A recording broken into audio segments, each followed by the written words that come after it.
In this video, I'm going to show you how to use wall jacks. And if you're not familiar with wall jacks, they're these devices behind me. And I'm assuming you're not familiar, you wouldn't be watching this video more than likely.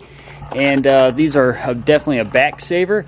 So if you are new to this channel is all about building your own house and saving a ton of money. So be sure to subscribe and hit that bell so you get a notification every time I release a new video, and smash that like button. Now before we get started, I want to tell you there are definitely risks involved with using wall jacks. It's definitely something I would not use if I was not comfortable with.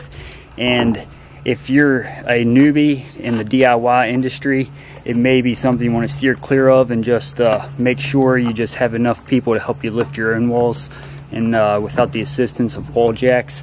But it's just a little precaution I just wanted to give you if you're thinking about buying these. So let's get started lifting up a wall with some wall jacks. It just moves just like it would a pump jack for siding.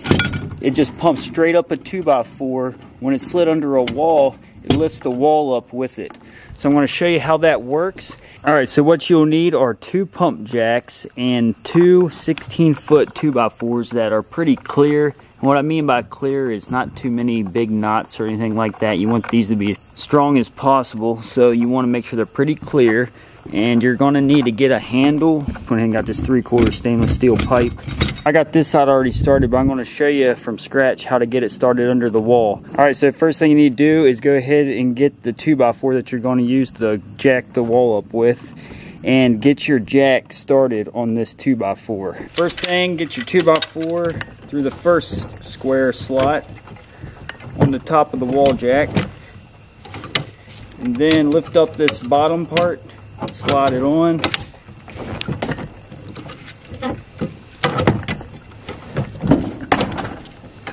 And then you got to get this, just lift up on this part and slide it up over it.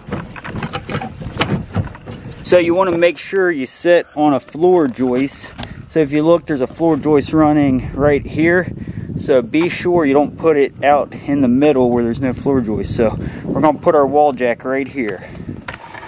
And then we got to get our kicker ready, but we don't need that initially. But I'll show you what you do. Slide it under your wall. Slide your kick plate up to it.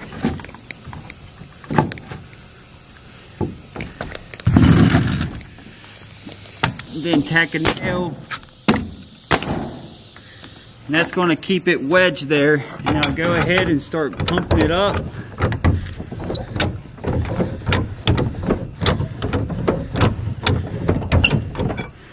Now once I get some weight on it, make sure I put more nails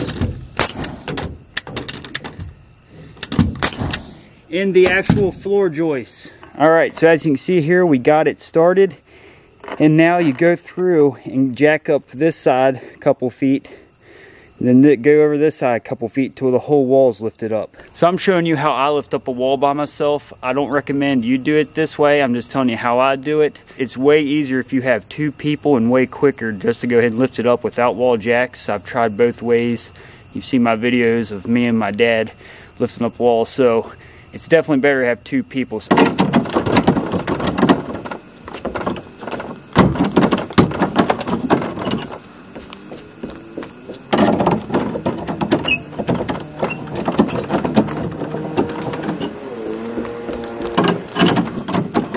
I've noticed if you hold your hand down on this lever, it helps it from catching, so it cranks easier. Alright, so I got the walls up this far, about 2 or 3 feet. About 2 or 3 feet off the ground, so now I'm going to slide sawhorses under it for safety is how I'm going to do it.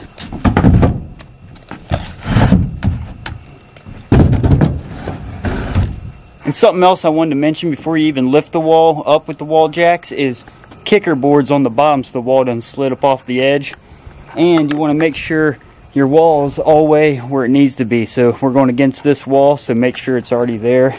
So that way it doesn't slip midway through lifting it. It's already tight against the kicker board, so just keep on lifting.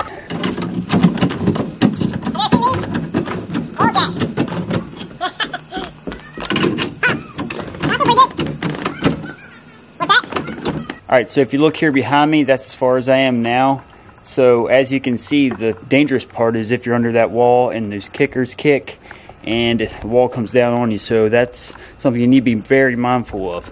So that's why I put the workbenches or the sawhorses under there, like I was telling you. It's just a little extra safety, so if the wall did fall down, at least it hit those more than likely. But now we need to get a ladder and keep on cranking it up, and again, be very careful on the ladder as well.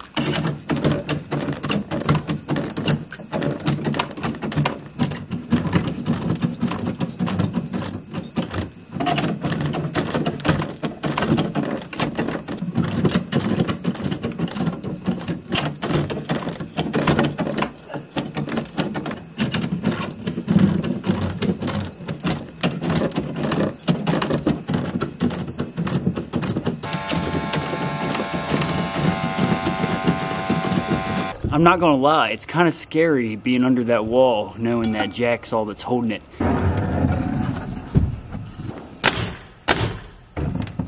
Alright, so there's the final product of the wall that we lifted up with the wall jacks. It turned out real nice. I set them back down over here. I just keep them on the poles for the next wall I'm going to lift. And let's check out the edge. Looks like it's nice and flush. Looks beautiful, and I plumbed it up and got a brace on it, and it's nailed into that other wall, so it's not going anywhere. What I ended up doing for this section is, I don't have too much experience with these wall jacks myself, but I came back around here, and if you look, I put this strong back clear up almost to the top of the wall, so that definitely helped stabilize it. So I just lifted it up until it was even with the other wall I just stood up before this one. And yeah, so it just went up and anchored that once they lined up, and then nailed the bottom. And now definitely easier, and these aren't even sitting on anything now. Be sure to subscribe, and I will see you in the next video. Peace.